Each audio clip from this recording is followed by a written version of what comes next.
intensément sartois qu'on est allé chercher du côté de Villefranche-sur-Saône. Bonjour Bertrand Guéry. Bonjour Pascal. C'est bien là que vous êtes né? Oui, dans le Rhône. Dans le Rhône. Et ensuite, vous avez beaucoup bougé, c'est ce qu'on va découvrir ensemble. Mais vous êtes installé en Sarthe maintenant depuis combien de temps? Depuis 2005, donc ça fait 8 ans. Ça fait 8 ans, vous y êtes bien. Et je disais tout à l'heure dans la présentation que vous étiez en train de vous enraciner. Est-ce que c'est... Ah oui, c'est le cas. J'ai été très très mobile depuis très longtemps. Depuis mes 18 ans, j'en ai 40 désormais. Donc j'étais mobile et ça fait 8 ans que je suis ici. Je ne suis jamais resté aussi longtemps dans une région et je m'y sens très très bien. Bon, en 2 mots, on va découvrir évidemment qui vous êtes, votre parcours, ce que vous aimez, ce que vous faites. Mais en 2 mots, pour vous situer, vous êtes dans l'image, hein, c'est votre passion, votre métier de base. Et on vous connaît notamment comme étant le premier assistant réalisateur, par exemple, de gens comme Gaël Morel, Gérard Jugnot, Claire Devers, Robin Davis, pour citer quelques noms un peu connus. Tout à fait, oui. J'ai fait mes premières armes avec Gaël Morel. Au tout début, en fait, on était en parallèle sur des chemins, lui en réalisation. À la sortie du film d'André Téchiné, il a eu Les Roseaux Sauvages. Les Roseaux Sauvages. Dont il était l'interprète principal. Principal, ouais, c'est ça, avec Stéphane Rideau et Pascal Cerveau et Elodie Bouchez. Alors du coup, Stéphane Rideau qui l'a entraîné avec lui partout, dans tous ses films, ou presque. Hein. Ou presque. En fait, Stéphane, il est resté pendant très longtemps avec Gaël. C'était presque son acteur fétiche. Il y a eu 2-3 ellipses, mais voilà, il faisait partie de l'équipe des Roseaux. Et puis bon, Gaël, il a commencé avec La vie à rebours, un court-métrage lequel il a eu un prix. J'ai eu un prix au même moment que lui sur un documentaire expérimental que j'avais fait. Et c'est comme ça que vous êtes rencontrés? Voilà. Bon, alors justement, pour en arriver là, qu'est-ce qui s'était passé avant? Donc vous êtes né en 1973 à Villefranche-sur-Saône. Faut dire tout de suite que vous avez eu un frère, donc 5 ans après, c'est ça? Non, 5 ans avant. Ah, 5 ans avant, ouais. Plus âgé de 5 ans, qui, on va dire, a peut-être influencé votre avenir, non? Un petit peu, c'est qu'en fait, j'habitais en pleine campagne, si on va vraiment dans le détail, dans un petit village à Lucenay, à 30 km au nord de Lyon, en fait. Et après, là-bas, il y a 2 solutions, en fait. C'est soit je fais du football avec mes amis, soit je décide de faire autre chose. Et il se trouve que je décide de faire autre chose et je m'invente un petit parcours de danseur. En tout cas, j'ai pris des cours de danse très longtemps. Mon frère m'a suivi là-dessus. Ah, c'est vous qui avez commencé? Ouais, j'ai commencé. Et c'est lui qui est devenu chorégraphe, mais il était meilleur que moi, à vrai dire. Pas meilleur que moi, on va dire meilleur interprète que moi. Et puis à l'époque, c'était l'endroit où on voulait se confronter, en tout cas essayer de travailler ensemble. Et puis je suis parti, je suis parti très vite aux États-Unis. À New York, à 19 ans, vous passez votre bac et vous partez à New York. Comme ça, pour voir, pour découvrir. Je pars parce que j'ai eu la chance d'avoir des parents qui étaient pourtant de la France, ce qu'on appelle profonde, mais dans le bon sens du terme, et qui avaient aussi ce côté d'être ouverts. En tout cas, ils m'ont laissé la possibilité de partir. Donc je suis parti à ces âges-là, vous savez, où on a envie de tout faire, et puis au final où tout est possible. On va conquérir le monde. Voilà, donc dans une YMCA, c'est-à-dire une auberge de jeunesse. Donc, une auberge de jeunesse. À l'école université aussi, j'étais dans des endroits où j'allais dormir dans les endroits où on m'offrait un petit peu la possibilité de passer un peu du temps. Et donc là, ça, en fait, le début des années 90, hein? Ouais, c'est ça, 91. 90. Et alors, qu'est-ce qui se passe? Il y a un déclic? Il y a un déclic. C'est-à-dire qu'en fait, je reste là-bas, j'observe. Pour l'instant, je savais pas trop pourquoi j'y allais. J'allais prendre des cours de danse chez Martha Graham, Merce Cunningham. Quand même. Oui, j'ai essayé. J'étais scholarship, donc c'était vraiment à petit niveau. Et en fait, il se trouve que j'ai découvert là-bas grâce à des clips qui se tournaient d'un gars qui était un danseur de claquettes qui s'appelait Savion Glover, un clip. Et donc j'ai découvert l'image à ce moment-là, en fait, seulement à ce moment-là. C'est-à-dire qu'autant, par exemple, si on fait le parallèle avec Gaël Morel, lui, il a toujours été baigné dans cet univers d'image. Moi, pas moi du tout. Alors vous revenez en France? Je reviens, je vais dans une MJC du coin et je leur demande est-ce que vous avez une caméra? Je ne savais pas du tout comment ça fonctionnait, mais évidemment. Donc je sais pas, j'invente, je pense l'idée, ou plutôt je fais croire aux gens que je vais faire un très beau film et je pars avec une caméra. Donc vous avez une force de conviction. Disons que je m'en sors pas trop mal dans l'idée, mais en tout cas, je suis reparti là-bas quelques mois après avec cette caméra. Et là, je suis allé chercher des images dans les cours de danse, quand même dans les lieux que je connaissais, et j'ai voulu ramener un premier documentaire un peu expérimental sur le mouvement de manière générale d'un danseur. Et en fait, à vrai dire, après, j'avais juste oublié qu'il fallait monter ce film-là. Ouais. Et je suis revenu avec des rushs qui n'étaient pas à l'endroit, en fait. Mais en tout cas, j'ai gagné une passion. Mais il n'empêche, voilà. Du coup, c'est grâce à ce film que vous avez eu un prix et que vous avez rencontré Gaël Morel, exactement. Puisque l'un et l'autre avaient eu le prix. On a eu un prix, exactement. Il était j'ai pas compris d'ailleurs pourquoi, parce que lui il avait fait un film absolument bien réussi, et moi le mien était beaucoup plus, on va dire, compliqué à comprendre. Et puis alors attendez, en plus sur la danse, c'était pas évident. Vous êtes resté d'ailleurs sur cette filière danse depuis lors. Depuis lors, en fait, moi j'aime filmer le mouvement. Et en fait, je pense qu'on peut raconter plein d'histoires à travers le corps. Et vous nous avez proposé des belles d'ailleurs qu'on a diffusées sur LMTV. Il y a eu des choses de diffusées aussi bien sur la mécanique des anges ou sur encore dernièrement un documentaire sur écrire le mouvement là où j'ai essayé de travailler. Voilà, c'est ça que c'est devenu un peu mon leitmotiv et au final, je suis un peu un fan du non-dialogue. Enfin, j'aime le dialogue, mais je me suis retrouvé au fait dans aussi une manière de filmer sans forcément y associer un dialogue.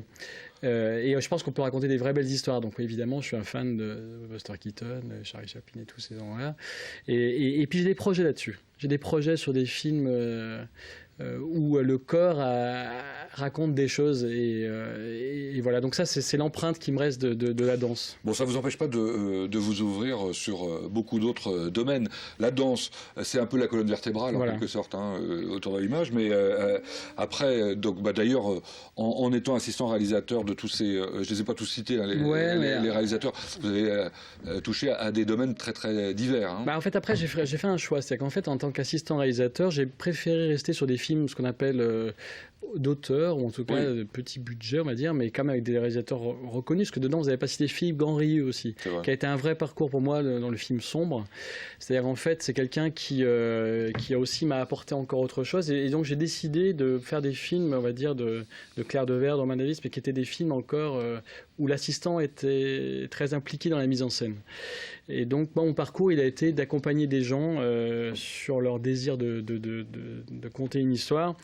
Et j'ai refusé par contre tous les gros films. On m'a proposé des Yamakasi, des choses comme ça. Là, je ne me retrouvais pas dans cette situation-là, puisque là, du coup, on était vraiment directeur de plateau. Et il n'y avait plus de regard sur du repérage, sur du détail, d'accessoires. Et puis, je pense qu'il vous faut de l'humain en plus, non? Voilà, ça, on ne se refait pas. Moi, je suis né, j'ai eu la chance d'être confronté très vite à l'humain, puisque là-bas, il faut se débrouiller quand on est au milieu des vignes, parce que moi, c'était des vignes, en fait, à l'époque. Et c'est aussi ce pourquoi, je pense, que je m'y retrouve aussi, parce que moi, j'ai besoin d'humain et d'air, en fait. Donc, d'espace. C'est-à-dire alors, vous avez beaucoup bougé. Voilà. D'abord, Bitiki, la société de production, vous l'avez créée à Lyon. En 2001, ouais. Enfin, je l'ai créé, oui, exactement. J'ai créé à Lyon en 2001, puisque c'était pareil, par respect de mes racines, en tout cas de base.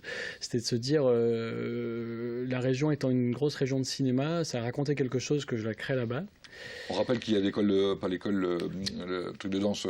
Oui, il y a la maison de danse de Guy Darmet qui était une sommité à Lyon. Et puis bon, les Frères Lumière, ça raconte aussi quelque chose. D'ailleurs, en ce moment, il y a le festival des Lumières qui se passe. Qui rend hommage à Jean-Paul Belmondo. Jean-Paul Belmondo, oui, j'ai vu aussi qu'il y avait. Enfin, il y a plein de belles personnes sur du ciné rétro, d'ailleurs, c'est drôle. Mais donc, du coup, je crée en 2001 ceci, mais je décide pas d'arrêter d'être assistant. Donc, ça faisait un peu des journées un petit peu à rallonge, puisqu'en fait, je l'ai même caché pendant très longtemps, en fait. C'est-à-dire que Mitiki, je l'ai créé parce que c'était je m'étais dit, voilà, on va produire. Enfin, j'avais envie de produire et surtout de garder la main un peu sur certains projets. Et en fait, je travaillais le jour, très tôt le matin, très tard le soir en tant qu'assistant. Et la nuit, et je le dis bien, la nuit, je faisais mes emails. Mais vous fonctionnez, c'est encore aujourd'hui votre manière de fonctionner. Oui, je crois que... Avoir plusieurs fers au feu, faire 10 000 choses en même temps. Oui, c'est ça. Ça ne veut pas dire de mal les faire, parce que par contre, j'ai ce sens, en tout cas, j'ai cette envie de toujours aller vers la perfection. Alors, c'est pas toujours facile, mais en tout cas, je m'y attache. Et dans l'idée, c'est vrai que j'ai toujours été en overbooking, parce que je crois que finalement, c'est un équilibre. J'essaie de prendre des fois des petites choses en avance. Alors, donc, vous avez bien entendu Villefranche-sur-Saône, New York, Lyon, Paris, puisque vous avez vécu à Paris un sacré bout de temps. Et alors, vous arrivez au Mans. Comment ça se passe? C'est sur des extraterrestres qui sont venus vous chercher, voilà. qui vous ont déposé là? Non, c'est une histoire beaucoup plus simple en fait. C'est une histoire. En fait, juste avant, dans le petit schéma, on a oublié 2 ans à Marseille, juste avant à Le Mans. Marseille, pardon. Oui. Et sur Marseille, ça a été justement. Vous avez fait des picotards, voilà, notamment, magnifiques, dont on a pu voir quelques exemplaires cet été sur notre antenne. Sur l'art contemporain. C'était des petits modules qui existent encore d'ailleurs et que j'ai envie de développer encore. Un extrait. Ah oui, ça c'est sur les Renault. Voilà, c'est ça, Non-Football Club. Ça c'est assez génial. C'est des designers. Des voitures dont on a retourné la peau, quoi, en quelque sorte, c'est ça, hein? Oui, on a retourné la peau et en fait, tout l'intérieur est à l'extérieur en fait. Bon, en tout cas, j'ai travaillé beaucoup pour Marseille-Provence 2013 justement, donc j'ai fait beaucoup de picotards pour sensibiliser les Marseillais à l'art contemporain. Mais pour revenir à ça, en fait, c'était simplement que j'ai une famille et que je suis toujours très très mobile et qu'en fait, ma femme et moi, nous avons convenu d'aller dans un endroit où on se sentirait bien. Et il se trouve que mes beaux-parents, pour aller plus loin, habitent à Saint-Mexan, à côté de la Ferté-Bernard. Et du coup, on a voulu se rapprocher d'un lieu où on se sentait bien et que moi, je pouvais partir et en même temps, on avait une attache. Donc en fait, ce ne sont pas des extraterrestres, chose qui aurait été plutôt excitante d'ailleurs, mais c'est tout aussi excitant. C'est donc ma femme et mes enfants qui ont décidé de venir ici. Et alors, donc, c'était quand même un tout petit peu l'inconnu pour vous? L'inconnu total. Je débarqué. Vous ne connaissez pas Le Mans? Pas du tout. Bon. Pas du tout. Pas du tout dans le sens où c'est pas du tout péjoratif parce que je viens d'un village d'un village. Donc c'est juste que je ne connaissais pas du tout Le Mans et j'ai découvert progressivement. C'est que je me suis dit, comme j'avais senti que je voulais y rester, qu'on voulait y rester, on a pris le temps de regarder autour de nous, de découvrir ce qu'était un Sartois en fait, par le voisinage dans un premier temps. Après, par la chance d'avoir des enfants donc à l'école, on va dire. Par des pots que vous prenez avec des gens comme Pollux que vous avez rencontré il y a un exactement, instant. Pollux, on a un bar commun. Oui, un petit café commun et on s'est découvert comme ça. Et je suis très content d'ailleurs qu'il ait fait un livre. Je vais m'empresser de le lire parce que c'est un gars que j'aime beaucoup. Et puis après, j'avais mes premiers bureaux de Mitiki en fait du côté de la place Gambetta. Donc après, très rapidement, j'ai essayé de découvrir aussi le tissu culturel. Alors je suis allé chez François Tanguy en face parce que c'était pas si loin que ça, donc découvrir un peu ce que faisait la fonderie. Après fait des détours également sur l'Espal. À vrai dire, l'Espal, je ne suis pas allé trop souvent, puisqu'on a aussi une branche qu'on défend, qui est le spectacle vivant, et je défends des belles pièces qui ne sont jamais allées à l'Espal. Flûte. Donc flûte. Mais bon, anyway, c'est pas grave, la prochaine fois. Mais vous avez aussi fait des belles rencontres cinématographiques. Vous avez permis à un auteur de BD de faire ses premiers pas dans le cinéma, c'est Pierre Macchio. Pierre Macchio, exactement. Alors c'est pareil, Pierre, c'est une très très belle rencontre à travers sa BD Exauce-nous en fait. Il est venu me voir à 55 ans ou un peu plus d'ailleurs. Là on voit Esprit Simple, court-métrage que j'ai produit avec Saga Morstevenin et Laurent Stocker. En fait, il m'a dit je voudrais arrêter de faire des images fixes comme la bande dessinée, enfin pas arrêter, mais en tout cas essayer de voir ce que donne l'image animée et puis diriger des acteurs, avoir du son, être une équipe. Et là, j'avais face à moi quelqu'un qui avait une énorme expérience, qui avait quand même travaillé sur plus de 80 scénarios de BD et qui me propose d'être un jeune réalisateur. Et donc là, je vais proposer de prendre le temps de faire Exauce-nous. Pour l'instant, on prend un peu trop le temps à mon goût, mais ça, c'est plus les financeurs qui le décident. Mais en tout cas, on a travaillé sur un premier court-métrage, et on a fait un premier court-métrage qu'on a produit ici, qui s'appelait Je te vois, un film muet, en fait, mais on voulait travailler déjà la mise en scène des corps. Ensuite, on est passé sur un deuxième court-métrage, donc Esprit Simple. Qu'on a vu là. Celui qu'on a vu là, et alors, où là, je l'ai confronté avec Saga Morstevenin, avec Stocker et tout ça, et puis ça s'est très bien passé, il a eu des prix.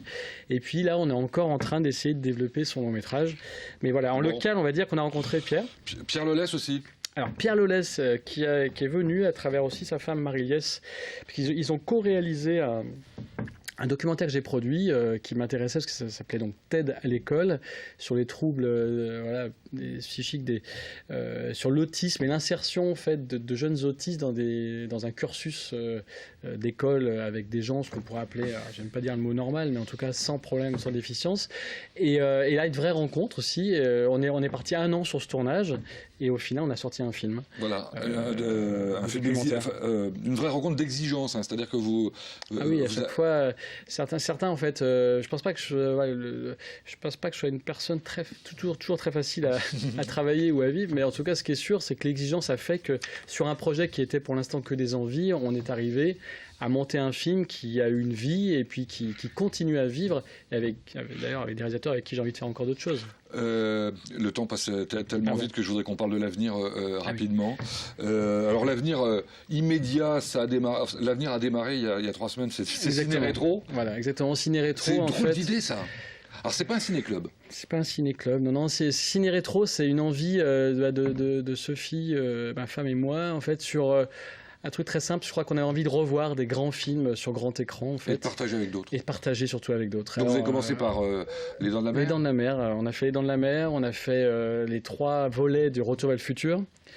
Arrive là pour les périodes justement automnales et de vacances La Petite Sirène, et puis ensuite on repart sur un cursus les temps modernes, il y a du Monty Python, il y a Raging Bull, il y a plein de choses. Ça se passe au Colisée le mardi. Voilà, le mardi soir, tous les mardis soirs à partir de 20h, sauf pour La Petite Sirène à 19h30, mais bon, ceci étant, et ça c'est relayé par une chronique dans Bocal Local.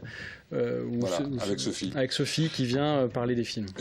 Alors 3 mots, pas plus, sur un festival que j'attends avec une grande impatience qui va se dérouler en juillet prochain. Voilà, on n'a que 3 mots, mais en fait, ça va être, on va en parler beaucoup et pendant toute l'année.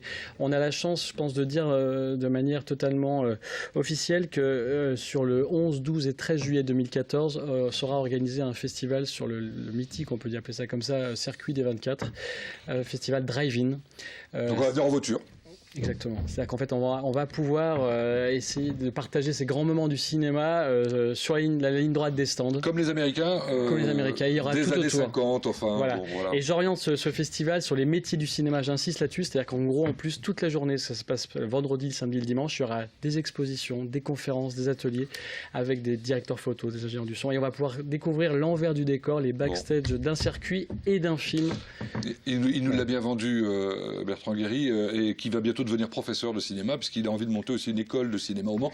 On n'en dira pas plus. Pas ce soir, mais en tout cas très prochainement, j'espère. Je vous remercie, Bertrand Guéry, d'être venu nous faire partager votre passion et votre vie. Merci de nous avoir suivis. À la semaine prochaine.